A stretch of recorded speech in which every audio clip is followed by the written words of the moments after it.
नमस्कार, आप देख रहे हैं द न्यूज रूम 24 आवाज और मैं हूं पवन शर्मा। आप अपनी स्क्रीन पर इस समय जो चेहरा देख रहे हैं ये मोहम्मद खलील का चेहरा है।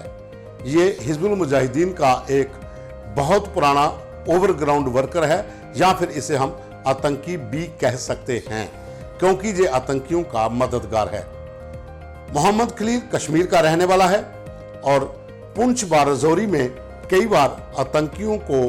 यहां से जो सीमा पार करके आते हैं उन्हें कश्मीर तक पहुंचाने का या फिर वेपन की जो रिकवरी है, जो वेपन सीमा पार से ड्रोन से ड्रॉपिंग होती है, जहां फिर OGWGO जो सीमांत इलाकों में रहते हैं उनके पास पहुंचते हैं, ये उनका कोरियर था। ये यहां से वेपन लेकर कश्मीर तक जाता था। इसकी गिरफ्तारी हो चुकी है। पुंछ के मगनाड इलाके में राष्ट्रीय राइफल्स के जवानों और पुलिस ने एक संयुक्त तलाशी अभियान के तहत जब एक इनपुट मिली थी कि मोहम्मद खलील, जो कि एक बहुत बड़ा ओवरग्राउंड वर्कर या स्लीपर सेल कह सकते हैं, कि कश्मीर से एक हथियारों की खेप या आतंकियों का एक ग्रुप जो है उसे लेने के लिए पुंछ पहुंच रहा है, उसको गिरफ्तार कर लिया गया। उससे जो सामान बरामद हुआ है वो भी आप तस्वीर में देख सकते हैं। फॉरेन मेड पिस्टल है और कुछ मैगजीन व गोलियां हैं और साथ ही इसके पास से जो मोबाइल पकड़ा गया है उसके ऊपर पाकिस्तान के व्हाट्सएप नंबर थे, जो पाकिस्तानी खुफिया एजेंसी ISI या फिर जो टेरर ग्रुप हैं उनके आकाओं के। ये लगातार उनके साथ व्हाट्सएप चैट, व्हाट्सएप कॉलिंग करता था। जो भी मूवमेंट उस पार की होती LOC पर इसको पहले खबर होती और उसी तरीके से ये मूव करता और अपने सहयोगियों के साथ यहाँ से वेपन की delivery as a courier Kashmir तक पहुंचाता या फिर जो घुसपैठ करके आतंकी आए हुए हैं उनको उसी रास्ते से लेकर कश्मीर तक पहुंचाने का काम करता था। ये काफी समय से सक्रिय था, इसके ऊपर नजरें भी रखी जा रही थी क्योंकि उस पार जो पाकिस्तानी खुफिया एजेंसी ISI है उसने POJK के तमाम जो गांव हैं, अगर कोटली, भिम्बर, तत्तापानी, रावलाकोट, मुजफ्फराबाद, ये पूरी जो बेल्ट है मेंढर से लेकर पुंछ तक,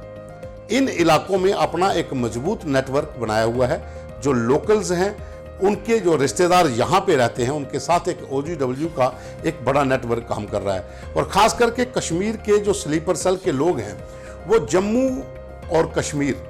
जम्मू प्रांत और कश्मीर प्रांत दोनों के भीतर जो LOC या इंटरनेशनल बॉर्डर के ऊपर वो एज ए कोरियर का काम करते हैं। अगर आपने पहले देखा होगा कि सांबा से जो घुसपैठ हुई थी, जो हथियार लेकर जो लोग बंद टोल प्लाजा पे मारे गए थे, कुछ जो रिकवरी हुई थी और जो गाइड पकड़े गए थे वो कश्मीर से आए थे। वो लोग हीरानगर से, सांबा से इन्हें पिक करते थे और कश्मीर तक पहुंचाते थे। उसी तरह से रजौरी, सुंदरबनी, मेंढर, पुंछ का जो इलाका है वहाँ पर भी जो एक मॉड्यूल है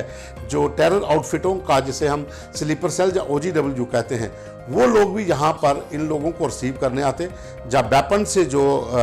ड्रॉपिंग होती, जैसे कुछ दिन पहले रजौरी में एक वेपन की ड्रॉपिंग हुई थी ड्रोन के जरिए जिसे सेना ने बरामद किया था, उसी तरह की ड्रॉपिंग कई इन इलाकों में होती होंगी। जो घने जंगल हैं वहाँ पर किसी को नहीं पता चलता होगा, लेकिन इन लोगों के पास व्हाट्सएप के जरिए मैसेज, कॉल या फिर वीडियो कॉल के जरिए भी इनको बताया जा सकता था कि ये मूवमेंट कहाँ पर ड्रॉपिंग की गई है, जो कंसाइनमेंट है ये लोग वहाँ से उठाते थे। तो मोहम्मद खलील से तमाम सुरक्षा एजेंसियाँ,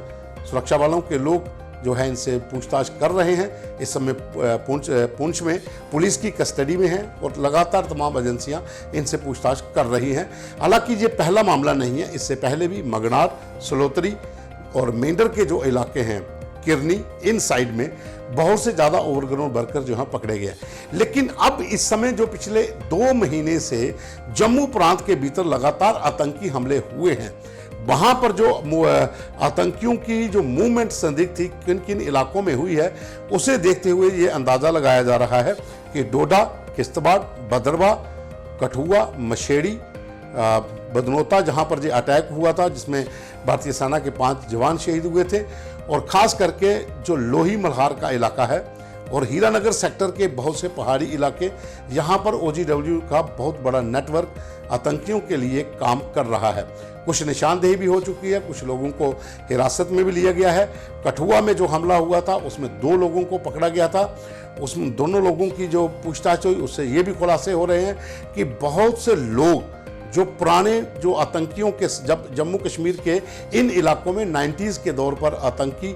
शरेआम जहां पर घूमते थे, उनके जो कुछ रिलेटिव या लोग उस समय जो आतंकी राह छोड़कर वापस आए थे, उनको फिर वापस लाया जा रहा है OGW के रूप में। मोटी रकम देकर इन लोगों को यहां पर आतंकियों की लॉजिस्टिक सपोर्ट, उनके खाने पीने का, रहने का सामान, उनको इलाके की रैकी करवाना, सुरक्षा बलों की मूवमेंट किस इलाके में हो रही है उसकी जानकारी देना, इसके लिए बहुत बड़ा मॉड्यूल जो है नेटवर्क यहाँ पर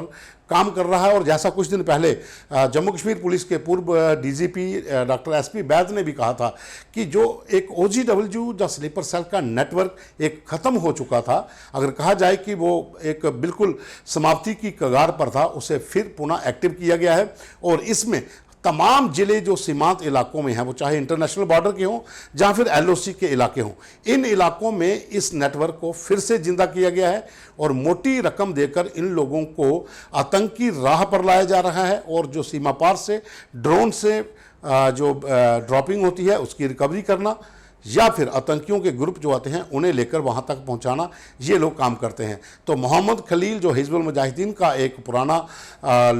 कोरियर था, कोरियर OGW था, एक आतंकी था, उसे पकड़ा गया है, उससे पूछताछ की जा रही है और भी कई खुलासे वहाँ पर होंगे। लेकिन फिलहाल अभी जो जानकारी मिल रही है कि उसके और भी साथी हैं जो रजौरी पुंछ में सीमा पार से आने वाली कंसाइनमेंटों को रिसीव करके कश्मीर तक पहुँचाते थे और कई आतंकियों को यहाँ से वहाँ तक पहुँचाने का काम एज ए कोरियर के रूप में जो लोग कर चुके हैं। तो फिलहाल उससे पूछताछ चल रही है और खुलासे होंगे, उन्हें लेकर हम फिर हाजिर होंगे। फिलहाल अभी के लिए बस इतना ही। धन्यवाद।